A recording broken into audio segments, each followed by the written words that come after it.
Good morning student. आज हम phenol की अम्लता पर प्रतिस्थापी समूह के प्रभाव के बारे में डिस्कस करने वाले हैं कि फिनोल पर प्रतिस्थापी समूह जुड़ता है तो उसकी अम्लता पर क्या प्रभाव पड़ता है। प्रतिस्थापी समूह दो प्रकार के हो सकते हैं फिनोल पर।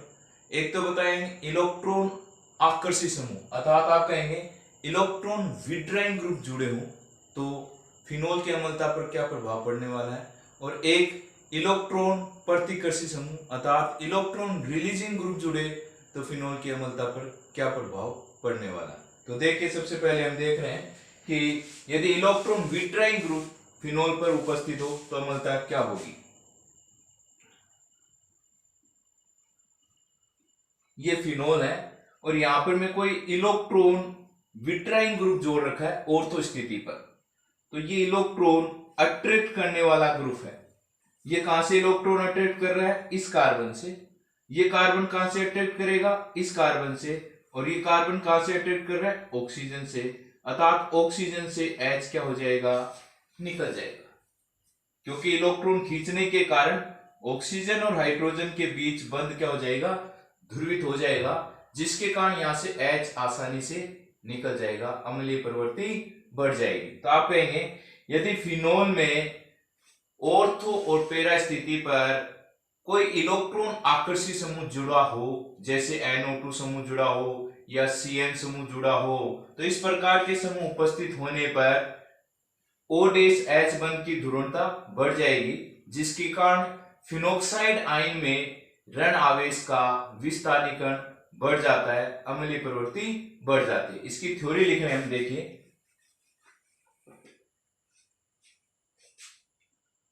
फिनोल में बेंजीन वल्ले पर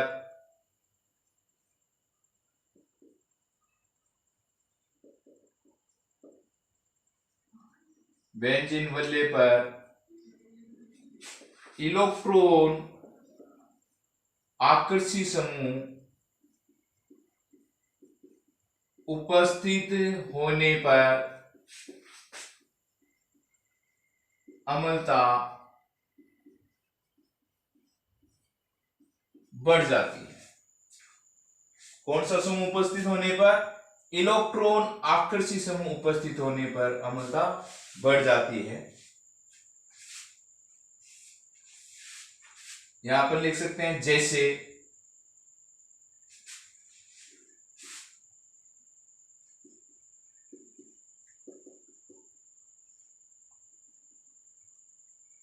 नाइट्रो समूह,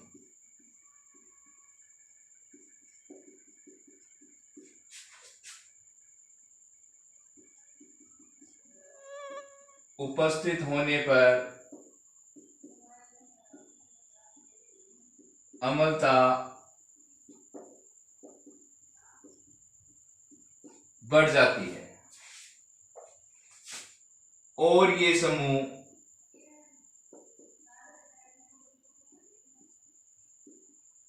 ऑर्थो तथा पैरा स्थिति पर उपस्थित हो तो, यदि इस प्रकार के समूह ऑर्थो और पैरा स्थिति पर, वो समूह से ऑर्थो और पैरा स्थिति पर उपस्थित हो तो यह प्रभाव अधिक होता है।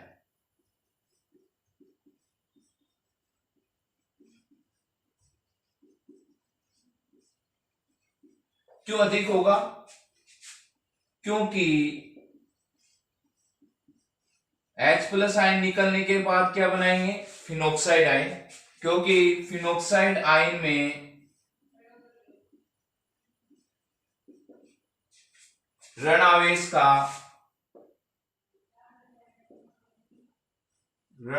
का विस्थानीकरण अधिक प्रभावी होता है। ऋण आवेश का विस्थानीकरण क्या हो जाएगा, अधिक प्रभावी हो जाएगा। अर्थात H+ आयन निकलने के बाद जो फिनोक्साइड आयन बनता है उसमें ऋण आवेश का विस्थानीकरण अधिक प्रभावी होगा, तो अम्लीय प्रवृत्ति क्या हो जाएगी, बढ़ जाएगी। एक एग्जाम्पल के द्वारा समझ रहे हैं, देखिए। एक तो ये है OH, एक ये ले लेते हैं, ये इलेक्ट्रॉन आकर्षी समूह जोड़ा गया है NO2 पर, इलेक्ट्रॉन आकर्षी समूह जोड़ा गया है मेटा स्थिति पर, और इलेक्ट्रॉन आकर्षी समूह जोड़ा गया है पैरा स्थिति पर। इनकी अम्लता का क्रम देखना चाहते हैं कि अम्लता का क्या क्रम हो।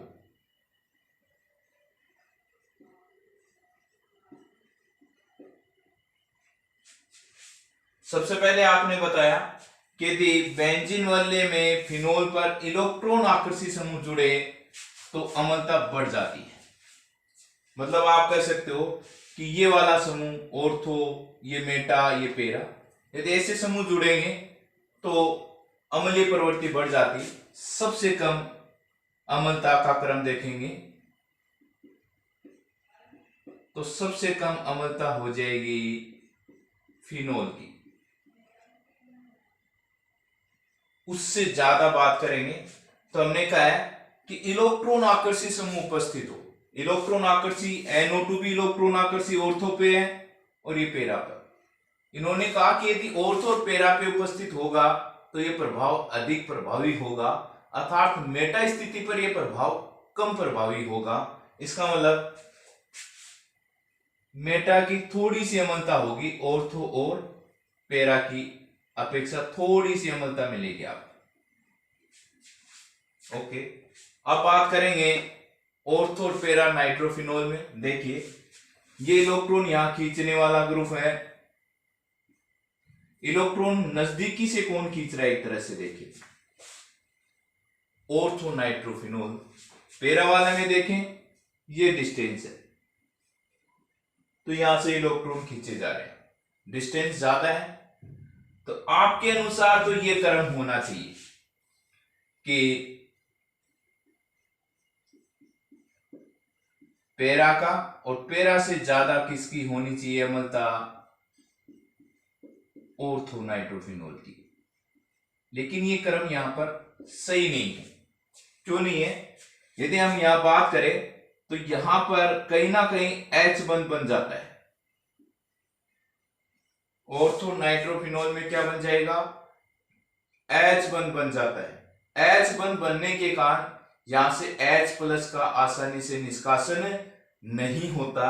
अतः हम कह सकते हैं कि ऑर्थो नाइट्रोफिनोल की अम्लता पैरा नाइट्रोफिनोल से क्या होगी, कम होगी। तो ये वाला क्रम इसलिए गलत हो गया। आप लिखेंगे कि अम्लता का जो क्रम है वो लेके जाएंगे कि ऑर्थो नाइट्रोफिनोल से ज्यादा अम्लीय किसको दिखा देंगे, पैरा नाइट्रोफिनोल को। अच्छा क्वेश्चन है, एग्जाम में कई बार आता है ये कि स्टूडेंट ध्यान ही नहीं लगा पाता है कि ऑर्थो और पैरा नाइट्रोफिनोल में अम्लीय कौन ज्यादा है। तो हम बता सकते हो कि पैरा नाइट्रोफिनोल की अम्लता ऑर्थो नाइट्रोफिनोल से अधिक है। उसके पीछे रीजन बताएंगे कि ऑर्थो नाइट्रोफिनोल में क्या बन जाता है, H बन जाता है, जिसके कारण यहां से H+ आसानी से निष्कासित नहीं होता। ओके, अब बात कर रहे हैं कि यदि फिनोल में इलेक्ट्रॉन रिलीजिंग ग्रुप जुड़ा हो तो फिनोल की अम्लता पर क्या प्रभाव पड़ेगा। देखिए हम कह सकते हैं कि यदि फिनोल में इलेक्ट्रॉन रिलीजिंग ग्रुप उपस्थित हो, अर्थात एल्किन समूह उपस्थित हो, तो फिनोल की अम्लता कम हो जाएगी, क्योंकि जो इसमें फिनोक्साइड आयन का ऋणावेश है उसका विस्थानीकरण कम हो जाता है। देखिए फिनोल में बेंजीन वल्ले पर इलेक्ट्रॉन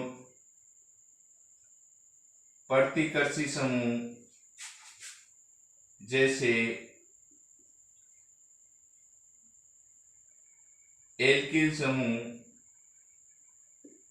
मतलब R उपस्थित होने पर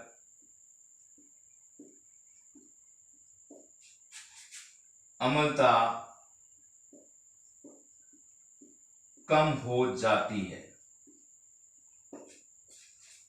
ऊपर वाले में बोला आपने कि इलेक्ट्रॉन आकर्षी समूह जुड़ेगा तो अम्लता बढ़ जाएगी, और नीचे वाले में लिख रहे हैं इलेक्ट्रॉन प्रतिकर्षी समूह उपस्थित होगा तो अम्लता क्या हो जाएगी, कम हो जाती है। क्योंकि ये फिनोक्साइड आयन में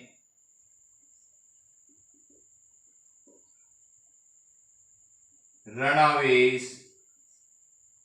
का विस्थानीकरण कम प्रभावी होता है।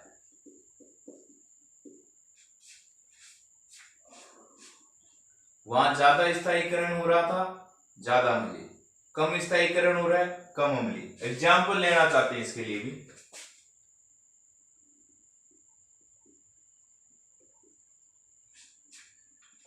ये फिनोल और ये ऑर्थोक्रिसोल, ऑर्थो स्थिति पर CH3 ग्रुप जोड़ दूं, ऑर्थोक्रिसोल। ओके, अम्लता का बढ़ता था। तो आप कहेंगे यदि इलेक्ट्रॉन प्रतिकर्षी समूह जुड़े, देखो ये इलेक्ट्रॉन दे रहा है किसको, इस कार्बन को, यहां से आ गया यहां पर और ये चला गया ऑक्सीजन। यदि हम डिस्कशन करेंगे तो ऑक्सीजन पर इलेक्ट्रॉन का घनत्व क्या हो जाएगा, बढ़ जाएगा, जिसके कारण OH की ध्रुवणता क्या हो जाएगी, कम हो जाती है। फिनोल की अम्लता क्या हो जाएगी, कम हो जाती है। तो कहेंगे कि सबसे कम अम्लीय हो जाएगा जब इसके अंदर कोई इलेक्ट्रॉन प्रतिकर्षी समूह जुड़ा हो, और उससे ज्यादा अम्लीय हो गया फिनोल। ओके, तो हम यदि इन तीनों को भी बना के देखें तो हम कहेंगे यदि फिनोल में इलेक्ट्रॉन प्रतिकर्षी समूह जुड़ेगा तो फिनोल से कम अम्लीय हो गया, और यदि फिनोल में इलेक्ट्रॉन आकर्षी समूह जुड़ेगा तो फिनोल से ज्यादा अम्लीय हो जाएगा। यहां से इंपॉर्टेंट क्वेश्चन मान सकते हैं आप नीट के लिए, JEE के लिए, तो आप यहां से प्रिपेयर करें इसको।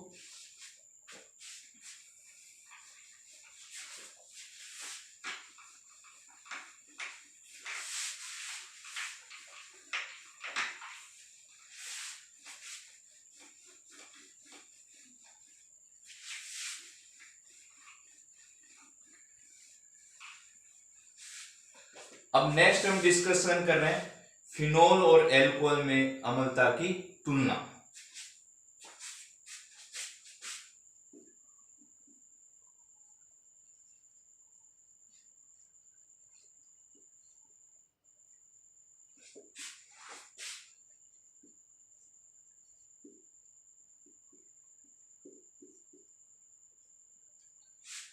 सबसे पहले हम डिस्कस करेंगे, पीछे के क्लासेज में आपको बता दिए कि फिनोल अम्लीय क्यों था। सबसे पहले हम उसको देखेंगे, फिनोल अम्लीय क्यों है और एल्कोहल अम्लीय क्यों नहीं है, या इसकी अम्लता कारण, अम्लता का रीजन बता सकते हैं कि कम क्यों है। तो देखिए, सबसे पहले हम देख रहे हैं फिनोल ये था। आपने 3 रीजंस बताए थे जिसके कारण फिनोल अम्लीय था। आपने बताया था कि फिनोल में ऑक्सीजन के एकांकी इलेक्ट्रॉन युग्म बेंजीन वाले के पाई इलेक्ट्रॉन के साथ क्या करते हैं, संयुग्मन करते हैं, अनुनाद करते हैं। तो फर्स्ट बात आपने बताई थी कि इलेक्ट्रॉन युग्मन करते हैं जिसके कारण क्या पॉसिबल है, अनुनाद। किसमें, फिनोल में। सेकंड आपने बताया था कि फिनोल में OH समूह sp2 संकृत कार्बन से जुड़ा हुआ है, जिसमें आप ये कह सकते हो कुल लक्षण यदि 100% हो, ऑर्बिटल 3 है, तो प्रत्येक का कितना मानेंगे, 33%। अर्थात फिनोल में OH समूह जिस कार्बन से जुड़ा हुआ है उसका S लक्षण कितना परसेंट है, 33%। ओके, और थर्ड बता देंगे, आपने बताया कि फिनोल में H+ आयन निकलने के बाद क्या बना था, फिनोक्साइड आयन, जो अनुनाद द्वारा स्थायी है।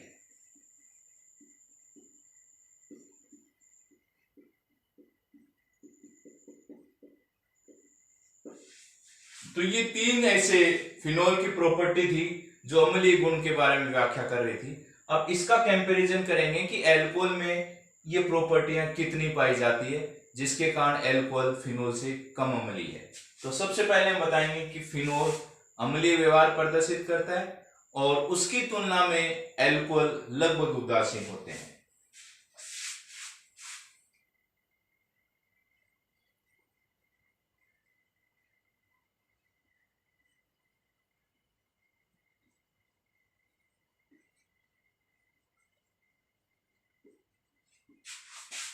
जबकि अल्कोहल लगभग उदासीन होते हैं। ओके, अब बात करेंगे अल्कोहल अम्लीय क्यों है। तो देखो, अल्कोहल में OH समूह, फॉर्मूला देखो अल्कोहल का RCH2OH, ये जो OH समूह जिस कार्बन से जुड़ा हुआ है उसका संकरण क्या होता है, sp3 होता है। अल्कोहल में OH समूह से जुड़े कार्बन परमाणु का संकरण sp3 होता है, अर्थात इसके अंदर S टोटल लक्षण 100%, ऑर्बिटल कितने 4, एक S का हो गया, P के 3 हो गए 4, तो प्रत्येक का कितना आया 25, अर्थात इसमें S लक्षण कितना परसेंट है अल्कोहल में 25। अब आप कंपैरिजन करो, फिनोल में था 33%, यहां पे 25%, अर्थात इसके इलेक्ट्रॉन को, ऑक्सीजन के इलेक्ट्रॉन को खींचने की कैपेसिटी, ऑक्सीजन के इलेक्ट्रॉन को खींचने की कैपेसिटी किसमें ज्यादा थी, फिनोल के कार्बन में, कितना 33%, और अल्कोहल के कार्बन में कितनी है 25%, अर्थात इलेक्ट्रॉन के खींचने की, अर्थात इलेक्ट्रॉन को आकर्षित करने की क्षमता है वो क्या अल्कोहल में कम है। ओके, तो बताएंगे इसमें अल्कोहल में OH समूह sp3 संकरित कार्बन परमाणु से जुड़ा रहता है। ओके, sp3 संकरित कार्बन परमाणु की विद्युत ऋणता कम होती है। ओके, यहां देखो 33, यहाँ पे 25, तो ये क्या OH बन के इलेक्ट्रॉन को खींचेगा, नहीं, उतनी प्रबलता से नहीं खींच रहा जितनी प्रबलता से फिनोल में खींचा जा रहा है। अतः यह OH बंध की ध्रुवणता को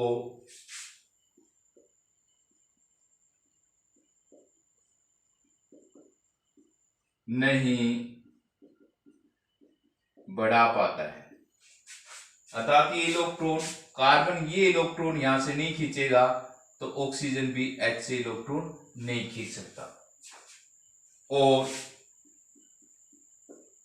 H प्लस आसानी से नहीं निकलता है। एक रीजन तो ये बताएंगे कि अम्लीय क्यों हुआ, ये वाला आ गया संकरण के बारे में, पूरा डिस्कशन अल्कोहल में किसका किया है, संकरण। अब दूसरा रीजन लेके जा रहे हैं, अल्कोहल में OH समूह किससे जुड़ा हुआ है, R से, और R का क्या प्रभाव होता है, प्लस I प्रभाव होता है। प्लस I का मतलब इलेक्ट्रॉन किसको देगा, ये कार्बन से कहा जाएंगे ऑक्सीजन की तरफ। देखिए, यदि इसका I प्रभाव मान रहे हो आप, तो इस कार्बन पे इलेक्ट्रॉन का घनत्व बढ़ जाएगा, और ये इलेक्ट्रॉन किसको देगा, ऑक्सीजन, OH के ऑक्सीजन को देगा, और ऑक्सीजन पर इलेक्ट्रॉन का घनत्व बढ़ जाएगा तो OH में से H का निष्कासन नहीं होगा, अर्थात अल्कोहल की अम्लता क्या होगी, कम होगी। ओके, देखो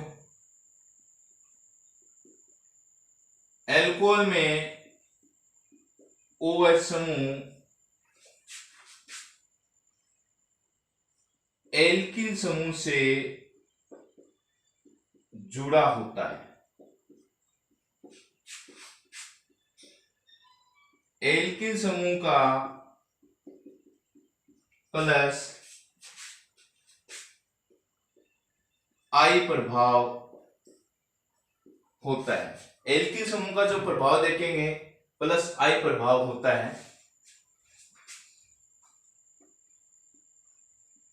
परिणाम स्वरूप OH बंध की ध्रुवणता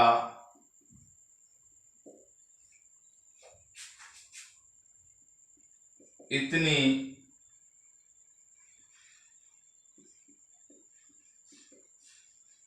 नहीं बढ़ पाती है कि H+ आसानी से निकल जाए, क्योंकि यहां पर ऑक्सीजन के ऊपर इलेक्ट्रॉन की डेंसिटी क्या हो जाएगी, ज्यादा हो जाएगी। जब ऑक्सीजन के ऊपर इलेक्ट्रॉन की डेंसिटी ज्यादा हो जाएगी तो यहां से H+ आसानी से नहीं निकल सकता।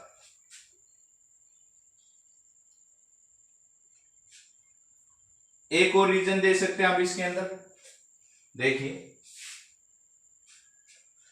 फिनोल में H+ आयन निकलने के बाद फिनोक्साइड आयन बना, अन्ना द्वारा स्थायी था। यहां लिखेंगे एल्कोहल में, देखिए एल्कोहल में ROH, यहां से यदि H+ आयन निकल जाए तो एल्कोक्साइड आयन बनेगा। एल्कोक्साइड आयन स्थायी नहीं है क्योंकि इसमें अनुनाद नहीं होता, जबकि फिनोक्साइड आयन में अनुनाद था। तो बताएंगे एल्कोहल में H+ आयन निकलने से एल्कोक्साइड आयन बनता है, जो स्थायी नहीं है। क्यों नहीं है? क्योंकि इसमें अनुनाद नहीं होता है, इसमें अनुनाद नहीं पाया जाता है। तो ये 3 ऐसे रीजन है जिसके आधार पर कह सकते हो कि एल्कोहल की अम्लता क्या होती है, कम होती है। तो आप कह सकते हो उपरोक्त कारणों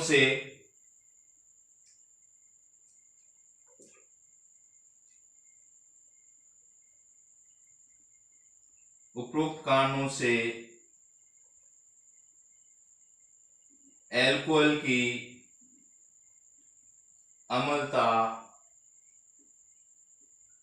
कम होती है। एग्जाम में इंपॉर्टेंट क्वेश्चन है कि एल्कोहल और फिनोल में ज्यादा अम्लीय कौन है, तो आप कहेंगे फिनोल है। एल्कोहल अम्लीय क्यों नहीं है, तो उसके हमने 3 रीजन आपको बता दिए, जिसके आधार पर एक आप संकरण का बता देंगे, दूसरा R का प्लस I प्रभाव बता देंगे, और तीसरा बताएंगे एल्कोक्साइड आयन अन्ना द्वारा स्थायी नहीं होता। ओके,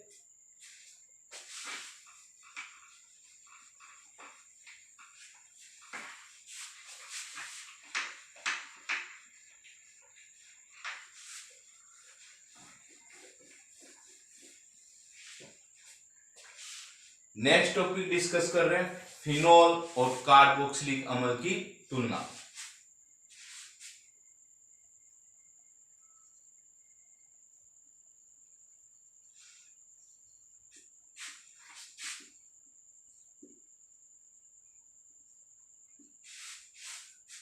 और इस अम्लता की तुलना के द्वारा हम फिनोल और कार्बोक्सिलिक अम्ल में विभेद भी कर सकते हैं। यदि आपको 2 कंपाउंड दे दिए जाए और आपको ये कहा जाए कि इनमें से पहचानिए कि फिनोल कौन सा है और कार्बोक्सिलिक अम्ल कौन सा है, तो सबसे पहले हम बताएंगे कि फिनोल की अम्ल सामर्थ्य कार्बोक्सिलिक अम्ल से कम होती है।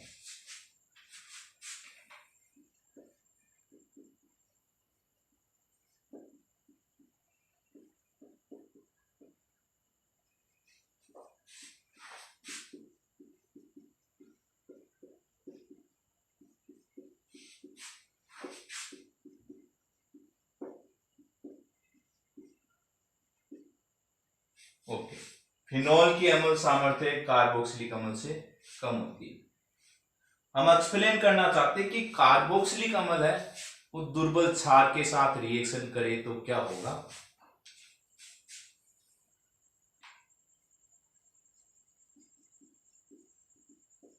कार्बोक्सिलिक अम्ल दुर्बल क्षार जैसे सोडियम हाइड्रोजन कार्बोनेट को अपघटित कर देता है।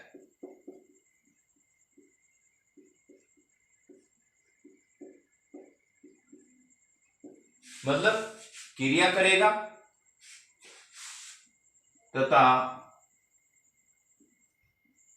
बुदबुदाहट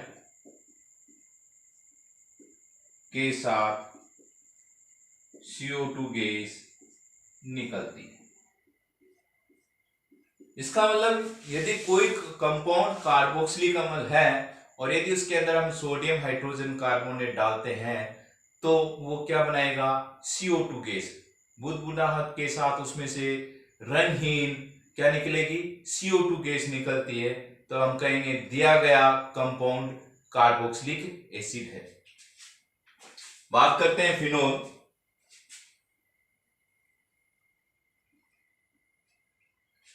फिनोल NaCO3 को अपघटित नहीं करता, मतलब कोई रिएक्शन नहीं होती ये कह सकते हैं। क्यों? क्योंकि फिनोल दुर्बल अम्ल है। जब रिएक्शन नहीं होगी तो CO2 गैस भी नहीं निकलेगी तथा CO2 गैस नहीं निकलती है। ये हो गया। मैंने आपको बताया इन दोनों रिएक्शन से हम ये बता सकते हैं कि कौन सा कार्बोक्सिलिक अम्ल है और कौन सा फिनोल है। अर्थात जो CO2 गैस देगा वो कार्बोक्सिलिक अम्ल, जो CO2 गैस नहीं दे रहा वो है फिनोल। अतः आप कह सकते हो इस अभिक्रिया का उपयोग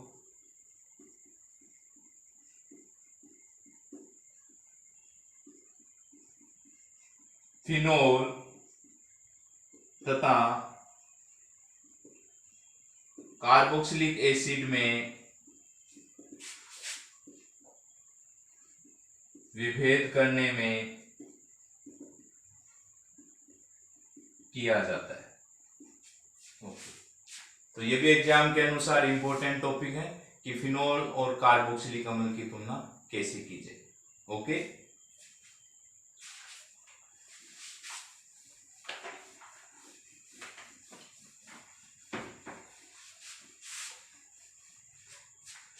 जो भी हमने डिस्कशन किया है वो फिनोल के OH समूह के अभिक्रियाओं में पॉइंट नंबर 1 अम्लीय प्रकृति को डिस्कस किया है। अब हम इसकी आगे रिएक्शन पढ़ना चाह रहे हैं जो दिया गया है जिंक चूर्ण के साथ अभिक्रिया। रिएक्शन नंबर 2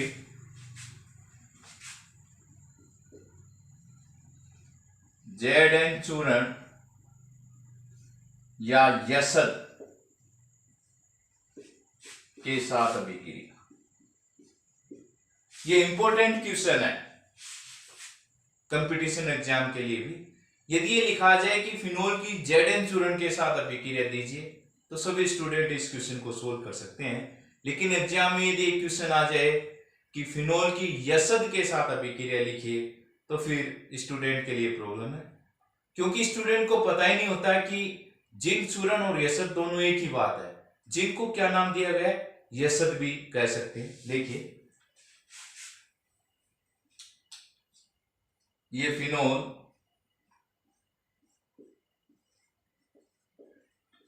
रिएक्शन करवा रहे हो Zn चूर्ण, तो क्या होने वाला है, ये ऑक्सीजन इसके साथ अटैच हो जाए तो क्या हो जाएगा, ZnO रिंग के साथ H हो गया तो ये हो गया बेंजीन। आप कह सकते हो फिनोल की जब जिंक चूर्ण के साथ अभिक्रिया करवाई जाती है तो फिनोल किस में बदल जाएगा, बेंजीन में। थर्ड देखें आप, अमोनिया के साथ अभिक्रिया,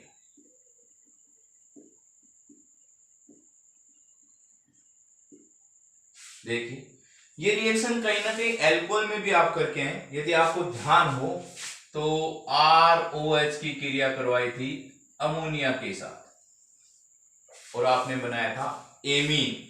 आज हम क्या करने वाले हैं, फिनोल ले रहे हैं,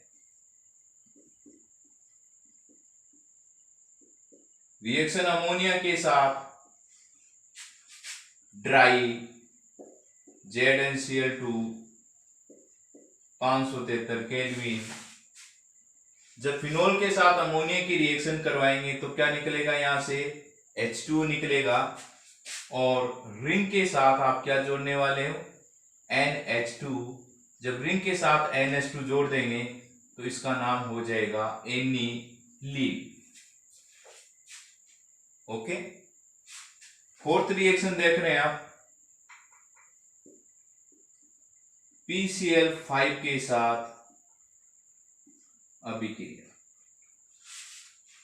ये रिएक्शन अल्कोहल में भी करके हैं और फिनोल में भी कर रहे हैं, दोनों रिएक्शन सेम ही है। देखिए आप,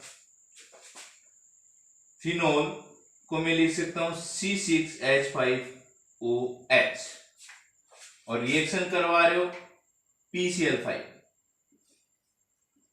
तो PCl5 की जब हमने रिएक्शन देखी है तो PCl5 किस में कन्वर्ट होता है, PCl3 प्लस Cl2 में। तो यहां भी देखो, ये दोनों Cl अलग निकाले जो रिएक्शन में पार्टिसिपेट करने वाले, और ये 3 क्लोरीन है जो रिएक्शन नहीं कर रहे, उनको एक साथ लिए। यहां से ब्रेक कर दूं रिएक्शन को और यहां से ब्रेक कर दें आप, तो क्या बना देंगे आप, ये हो गया C6H5Cl। ये बीच वाला सिस्टम आप देखें पूरा, तो ये हो गया POCl3 फास्फोरस ऑक्सी क्लोराइड और ये बन गया HCl। ओके, ये रिएक्शन यहां कंप्लीट होती है। लेकिन एग्जाम में कई बार ये भी आ गया कि यदि फिनोल अधिक मात्रा में ले ले तो क्या हो, क्या कह रहा है, यदि यहां पर फिनोल ज्यादा मात्रा में ले लो, अभी तो मैंने एक मॉलिक्यूल लिया है, एक से ज्यादा ले ले तो क्या होगा, जो विक्रिया में ये POCl3 बना है वो रिएक्शन में आगे भाग ले लेगा, कौन सा, फास्फोरस ऑक्सी क्लोराइड। तो अपन लिखेंगे यदि C6H5OH एक्सिस में हो, आधिक्य में हो, तो क्या होगा, वो POCl3 के साथ रिएक्ट करेगा। POCl3 इस फॉर्म में है, रिएक्ट करवाने वाले हैं किसके साथ आप, एक्सिस फिनोल। तो ये जो 3 Cl दिख रहे हैं, इसके अनुसार मैं फिनोल के भी कितने ले लेता हूं मॉलिक्यूल, 3 ले लेता हूं।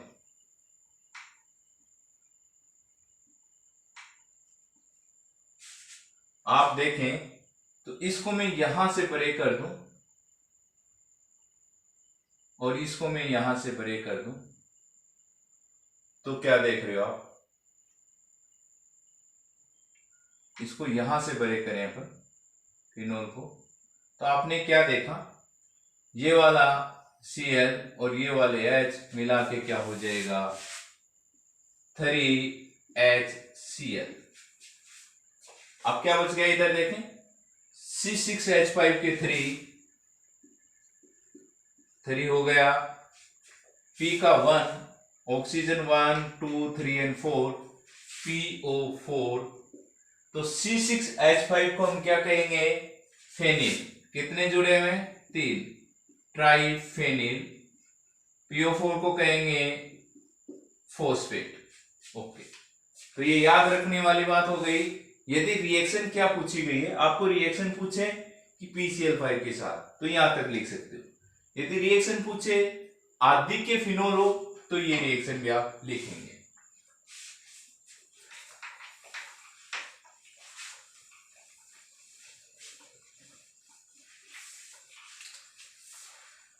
नंबर 5 ले रहे हैं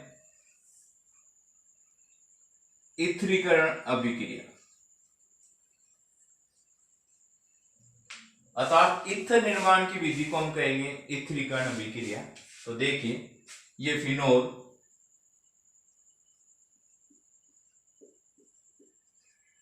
इसकी क्रिया करवा दे NaOH, यानी ये अम्ल ये क्षार, अम्ल से क्या आ जाएगा H प्लस, क्षार से क्या आ जाएगा OH, दोनों मिलकर क्या हो जाएंगे H2O, और जो रिएक्शन में आगे बना वो साल्ट होगा, तो हो गया O, Na जोड़ देंगे, नाम हो जाएगा सोडियम फिनोक्साइड। अब हम रिएक्शन करवा रहे हैं इसकी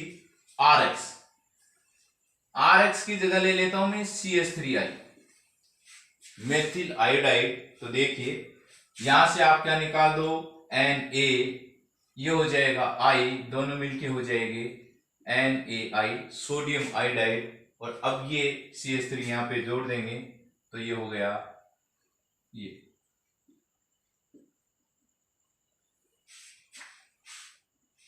ये हो गया C6H5 को कहेंगे फेनिल, इसको कहेंगे मेथिल। तो दोनों ही प्रतिस्थापी हो गए, ऑक्सीजन के एक तरफ जुड़ा हुआ है C6H5 फेनिल, एक तरफ जुड़ा हुआ है CH3 मेथिल। तो अंग्रेजी वर्णमाला में देखेंगे तो पहले कौन आ रहा है मेथिल M से और फेनिल P से, तो पहले किसको लिखेंगे M को लिखेंगे, तो नाम हो जाएगा मेथिल फेनिल, और लास्ट में क्या लिख देंगे अनुलग्न ईथर, ये इसका कॉमन नेम है। रिएक्शन नंबर 6 ले रहे हैं डाई एजो मेथेन के साथ अभिक्रिया। डाई एजो मेथेन के साथ रिएक्शन देखो, फिनोल लिखते हो C6H5OH, डाई का मतलब दो, एजो का मतलब नाइट्रोजन, मेथ का मतलब हो गया कार्बन एक, बैलेंस करने के लिए लगा दिया 2 हाइड्रोजन।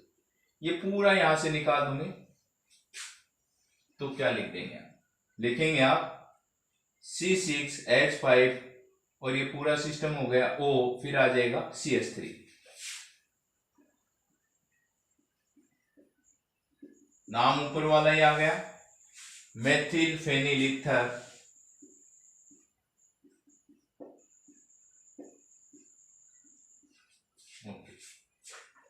अब नेक्स्ट रिएक्शन हम देखना चाह रहे हैं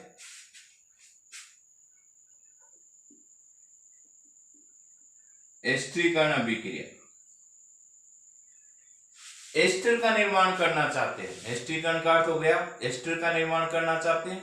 देखिए ये फिनोल है C6H5OH, ओके। रिएक्शन के लिए एस्टर का निर्माण करने के लिए, अर्थात जिनमें ये समूह हो उनकी बात करूंगा, वो एस्टर का निर्माण कर सकते हैं। अब ये समूह किन में पाया जाएगा, एक तो एल्केनोइल क्लोराइड में, नाम लिख सकते हो एल्केन प्लस ओएल, एल्केनोइल क्लोराइड में, ओके। और ये समूह किस में पाया जा सकता है, COOH, R के साथ COOH जोड़ दूं तो ये होता है ओइक अम्ल, R को एल्केन कहेंगे तो नाम हो जाएगा एल्केनोइक अम्ल, ओके।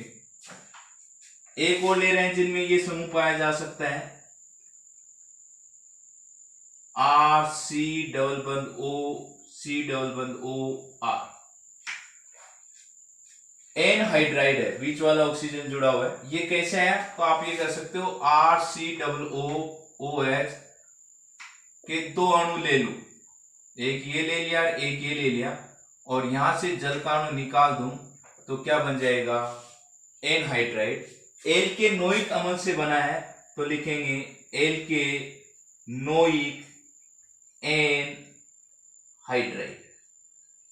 तो ये आप याद करेंगे कि एसिड समूह किन किन में पाया जाता है, एल्के नोइल क्लोराइड में, एल्के नोइक अम्ल में, एल्के नोइक एनहाइड्राइड में। तो देखेंगे हम क्या करना चाहते हैं। आपको बता दिया कि OH में से क्या निकालना है, H निकालना है। OH में से H का प्रतिस्थापन एसिड समूह द्वारा हो रहा है। अब एसिड समूह है ये वाला इसके अंदर, और इसके अंदर ये वाला। ये कहां रहा है, H की जगह रहा है। देखिए क्या बना सकते हो। तो पहले ये लिख रहा हूं RCO, सभी में ये समूह है।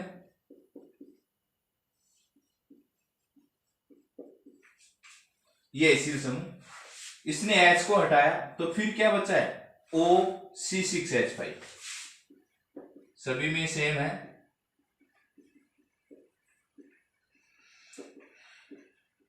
अब क्या बच गया, HCl, ये देखो H, OH, H2O, ये वाला H इसको दे दें RCOOH, एल्केनोइक अम्ल। ये जो CRR बना है इसको हम क्या मानते हैं, एस्टर। तो आप कह सकते हो कि फिनोल की अभिक्रिया जब एल्केनोइक क्लोराइड, एल्केनोइक अम्ल, एल्केनोइक एनहाइड्राइड के साथ करवाई जाती है तो फिनोल के OH में से H का प्रतिस्थापन एसिड समूह द्वारा कर दिया जाता है, जिससे क्या प्राप्त होगा, एस्टर। ये रिएक्शन सेम कैसी है, ये रिएक्शन एल्कोहल में भी पड़ी थी। C6H5 की जगह आप एल्कोहल में क्या ले रहे हो, R। ये रिएक्शन पीरिडीन की प्रेजेंस में, H की प्रेजेंस में, पीरिडीन की प्रेजेंस में, और ये रिएक्शन किसकी प्रेजेंस में, अम्ल की प्रेजेंस में। नेक्स्ट रिएक्शन देखेंगे,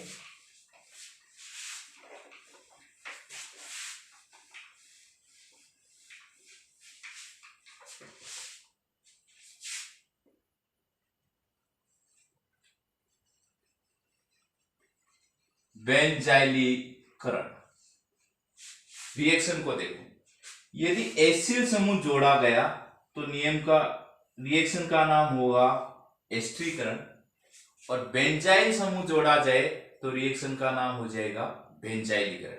यानी R की जगह क्या ले लें, रिंग ले लें। तो रिएक्शन देखो, R की जगह रिंग, देखिए R की जगह रिंग C6H5 ले लो, रिंग हो गई।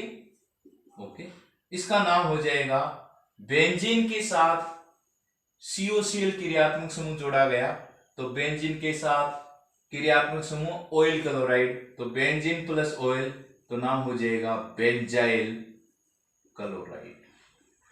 ओके, तो रिएक्शन का नाम इसी कारण पड़ा है बेंजाइलीकरण।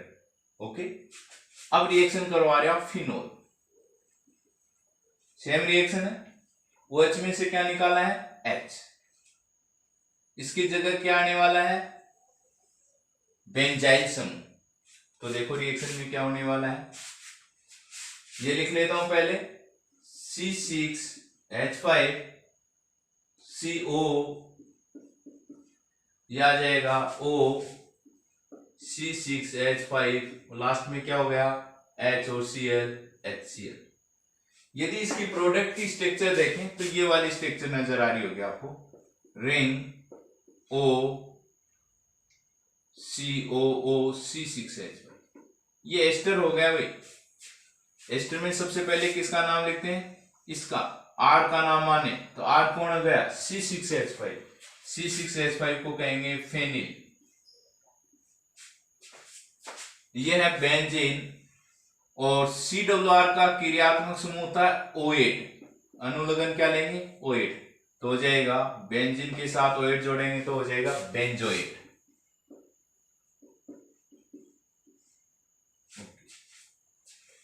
तो आप कहेंगे फिनोल की अभिक्रिया बेंजाइल क्लोराइड के साथ करवाते हैं तो फेनिल बेंजोएट बनता है।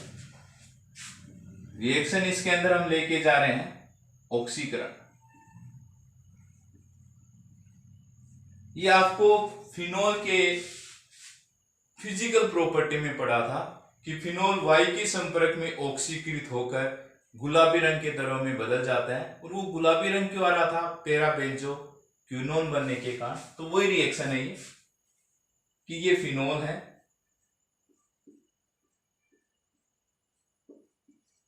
इसका ऑक्सीकरण करवा रहे हैं।